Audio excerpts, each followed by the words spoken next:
Kaya mga lods, kain tayo. Sama ko yung aso ko. Luto tayo ng sinangag na kanin. Ayan, pampagana. Ayan, dahil Sunday po ngayon. At, ayan, quality. At meron tayong adobong pusit. Ayan. Tignan natin yung sabaw niya mga lods.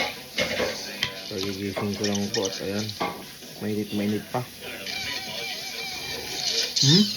Ang sarap mga lods. Quality. Walang tatalo. Bless this food, Lord, in Jesus' name pray. Amen. Amen. I'm ready. Ang sarap. Ang sarap.